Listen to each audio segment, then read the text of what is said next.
بلا تاخیر دعوت دیاں گا ساڈے علاقے دی آن تے شان تے پہچان محترم جناب قاری محمد اشرف شہزاد صاحب نو کہ وہ مائک تے آن اور اپنے مخصوص انداز وچ خطاب فرمان۔ محترم جناب قاری محمد اشرف شہزاد صاحب۔ السلام علیکم ورحمۃ اللہ وبرکاتہ۔ ان الحمد للہ نحمده ونستعینه ونستغفره ونؤمن به ونتوکل علیہ ونعوذ باللہ من شرور انفسنا ومن سیئات اعمالنا من يهده الله فلا مضل له ومن يضلله فلا هادي له أشهد أن لا إله إلا الله وحده لا شريك له وأشهد أن محمدًا عبده ورسوله اللهم صل على محمد وأزواجه وذريته كما صليت على آل إبراهيم وبارك على محمد وأزواجه وذريته كما باركت على آل إبراهيم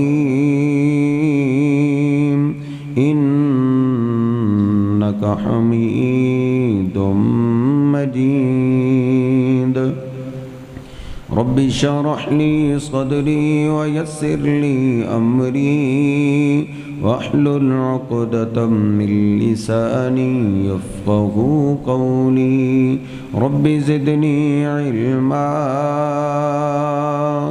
سبحانك لا علم لنا إلا ما علمتنا إنك أنت العليم الحكيم أما بعد فإن خير الحديث كتاب الله وخير الهدي هدي محمد صلى الله عليه وسلم وشر الأمور محدثاتها وكل محدثة بدعة وكل بدعة ضلالة وكل ضلالة في النار أعوذ بالله السميع العليم من الشيطان الرجيم من همزه ونفخه ونفسه بسم الله الرحمن الرحيم يا أيها الذين آمنوا اتقوا الله حق تقاته ولا تموتن إلا وأنتم مسلمون يا أيها الناس اتقوا ربكم الذي خلقكم من نفس واحدة وخلق منها زوجها وبث منهما رجالا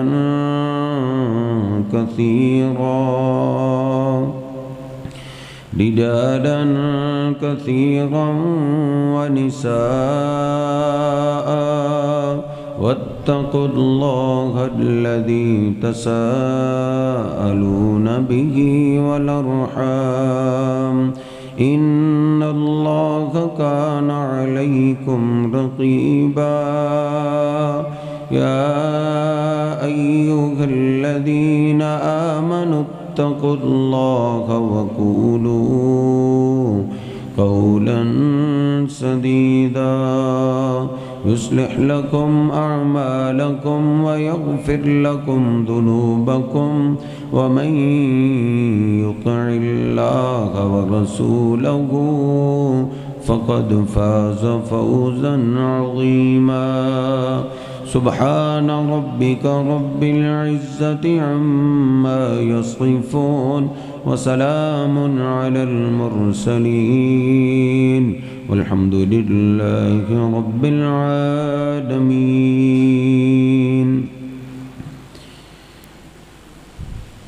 اللہ سبحانہ و تعالی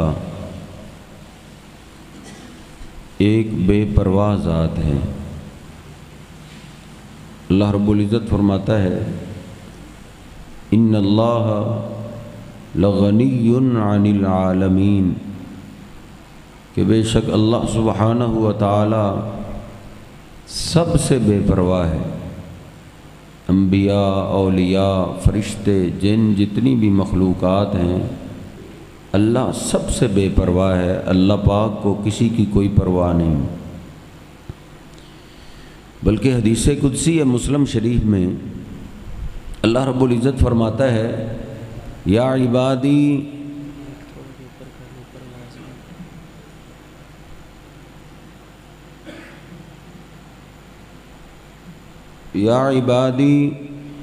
لو ان اولکم و آخرکم و جنکم و انسکم، اے میرے بندو، جتنے میرے بندے گزر چکے ہیں اگر وہ بھی زندہ ہو جائیں، قیامت تک جتنے آنے ہیں وہ بھی اکٹھے ہو جائیں، اور سب کانوا علی اتقی رجل منکم، سارے ہی میرے فرما بردار ہو جائیں،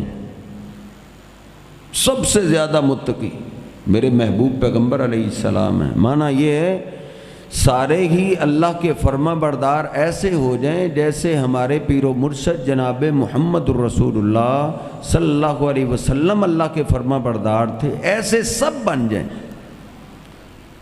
تو وہ بے پرواہ ذات فرماتی ہے ما زاد ذالک فی ملکی شیئا، سب کے فرما بردار ہونے سے میری بادشاہی میں ذرہ برابر بھی اضافہ نہیں ہوگا.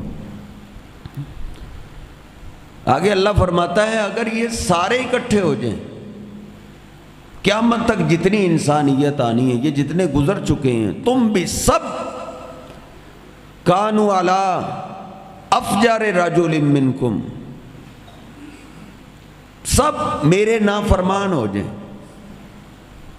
ایسے نافرمان جیسے سب سے بڑا میرا نافرمان ابلیس ہے، یعنی ساری انسانیت ابلیس ہو جائے. ما نقص ذالک فی ملکی شیئا، سب کے نافرمان ہونے سے میری بادشاہی میں ذرہ برابر فرق نہیں پڑے گا. ایسے وہ ذات بے پرواہ ذات ہے. اس بے پرواہ ذات کا اعلان ہے 22واں پارہ سورہ فاطر. اللہ کہتا ہے یا ایھا الناس انتم الفقراء الی اللہ، او پوری کائنات کے لوگوں تم سارے اللہ کے در کے فقیر ہو، اللہ کے در کے سوالی ہو. سب لوگوں کو بولا ہے، سارے انبیاء اللہ کے در کے فقیر ہیں، سارے اولیاء اللہ کے در کے فقیر ہیں، سب کو اللہ دینے والا ہے، سب اللہ سے لینے والے. اللہ کہتا ہے تم سارے ہی میرے در کے فقیر ہو. واللہ هو الغنی الحمید، ہاں تم سب کو اللہ کی پرواہ ہے، اللہ کو کسی کی کوئی پرواہ نہیں. ان یشاء یذہبکم، آگے اللہ فرماتا ہے اگر اللہ چاہے تم سب کو ختم کر دے. اب تو صرف آدھا پاکستان ڈوبا ہے نا. اللہ سورہ فاطر 22ویں پارے میں کہتا ہے اگر وہ چاہے تو تم سب کو ختم کر دے. وَيَأْتِ بِخَلْقٍ جَدِيدٍ، اور اسی گھڑی میں اللہ ایک نئی مخلوق لے آئے، نیا جہان بسا دے، نیا جہان سجا دے. وَمَا ذَلِكَ عَلَى اللَّهِ بِعَزِيزٍ، ایسا کرنا اللہ کے لیے کوئی مشکل نہیں. وہ ایسی بے پرواہ ذات. سورہ توبہ میں اللہ فرماتا ہے اولا یرون انہم یفتنون فی کل عام مرۃ او مرتین، کیا یہ میرے بندے دیکھتے نہیں ہیں کہ ہر سال ان پہ ایک یا دو دفعہ مصیبت ضرور آتی ہے؟ کبھی سال میں ایک دفعہ آزمائے جاتے ہیں، کبھی دو دفعہ آزمائے جاتے ہیں، ثم لا یتوبون۔ اللہ کہتا ہے بڑی بڑی آفتوں اور مصیبتوں اور عذابوں کو بھی دیکھ کر میرے بندوں کی کیفیت یہ ہے ثم لا یتوبون، پھر بھی توبہ نہیں کرتے۔ یعنی معنی یہ ہے آزمائشیں، مصیبتیں، عذاب اللہ بھیج کے اللہ کا مقصد یہ ہوتا ہے کہ یہ میرے بندے توبہ کر لیں۔ بندوں کی کیفیت یہ ہے بڑے بڑے عذاب دیکھ کے بھی توبہ نہیں کرتے۔ جو گندا موبائل استعمال کر رہا ہے وہ لگا ہوا ہے، جس کا سودی کاروبار ہے وہ بڑے بڑے عذاب دیکھ کے بھی سودی کاروبار نہیں چھوڑ رہا۔ دن رات جس کا کام رشوت لینا ہے، جوا کھانا ہے، جو برائیاں، کون سا ایسا گناہ ہے جس کا مجھے اور آپ کو پتہ نہیں، لیکن جو جس گناہ پہ لگا ہوا ہے پھر اس پہ اڑا ہوا ہے، لگا ہوا ہے، ثم لا یتوبون، پھر بھی بڑے عذاب دیکھ کے بھی توبہ نہیں کرتے۔ یعنی عذابوں کو دیکھ کے انسانوں کو چاہیے، ہمیں چاہیے، مجھے چاہیے، آپ کو چاہیے کہ ہم اللہ سے توبہ کرنے والے بن جائیں، کیونکہ جو بھی مصیبت پریشانی آتی ہے وہ گناہوں کی وجہ سے آتی ہے۔ اللہ کہتا ہے ما اصابکم من مصیبت فبما کسبت ایدیکم، جو بھی تمہیں مصیبت آتی ہے، پریشانی آتی ہے، تمہارے اپنے ہاتھوں کی کمائی ہوتی ہے، تمہارے گناہوں کی وجہ سے مصیبت آتی ہے۔ وَيَعْفُو عَنْ كَثِيرٍ، اللہ کہتا ہے بہت سی غلطیاں تو ہم تمہاری ویسے ہی معاف کر دیتے ہیں، یہ بعض کی سزا ہوتی ہے۔ اللہ کہتا ہے استغفروا ربکم انہ کان غفارا یرسل السماء علیکم مدرارا، تم اپنے رب سے معافی مانگو، وہ بڑی جلدی مان جاتا ہے، بڑی جلدی معاف کرنے والا ہے۔ تم معافی مانگو گے اللہ تمہیں ضرورت کی بارش دے گا، جب ضرورت ہوگی اس وقت بارش آئے گی، جتنی ضرورت ہوگی اتنی بارش آئے گی۔ کام ایک کرنا ہے کہ تم نے رب سے توبہ کرنی ہے، معافی مانگنی ہے۔ بھائی توبہ سے پہلے ضروری ہے کہ بندے کو نشاندہی ہونی چاہیے کہ میں یہ گناہ کر رہا ہوں۔ ایک بندہ گناہ کو گناہ سمجھتا نہیں، وہ توبہ کیسے کرے گا؟ اس لیے نبی پاک صلی اللہ علیہ وسلم نے چند گناہ ایسے بتائے ہیں جو ہلاک کر دینے والے ہیں۔ بخاری شریف میں آپ فرماتے اجتنبوا السبع الموبقات، 7 قسم کے گناہ ایسے ہیں جو جس گھر میں، جس محلے میں، جس شہر میں، جس صوبے ضلع میں وہ گناہ آ جائیں، وہ گناہ دنیا کے اندر ہی سزا لے کے آتے ہیں، ان کی سزا اللہ ادھار نہیں کرتا، دنیا میں عذاب اتر آتا ہے ان گناہوں کی وجہ سے۔ صحابہ کانپ گئے، عرض کرتے ہیں وما ہن یا رسول اللہ، اللہ کے رسول وہ گناہ کون سے ہیں جن کی سزا دنیا میں نازل ہو جاتی، جو ہلاک کر دینے والے گناہ ہیں وہ کون سے گناہ ہیں؟ آپ نے پہلا گناہ شمار کیا الاشراک باللہ، اللہ کے ساتھ شرک کرنا۔ 5 6 7 فٹ کے انسان کو اللہ اکبر جیسی ذات کے برابر کھڑا کر دینا، اللہ کے مقابلے میں کسی فرشتے کو، کسی انسان کو، کسی ولی کو، کسی پیغمبر کو اللہ کے برابر کر دینا، اللہ کا مقام کسی ولی یا کسی پیغمبر کو دے دینا، یہ شرک ہے۔ یہ گناہ جس بستی میں، جس صوبے میں آ جائے، اس گناہ کی وجہ سے اللہ کا عذاب آ جاتا ہے۔ شرک سب سے بھیانک جرم ہے جس کی وجہ سے سزا آتی ہے۔ شرک کیا ہے؟ شرک کا معنی ہم نے کلمہ پڑھا ہے، لا الہ الا اللہ، کہ عبادت کے لائق صرف اللہ کی ذات ہے،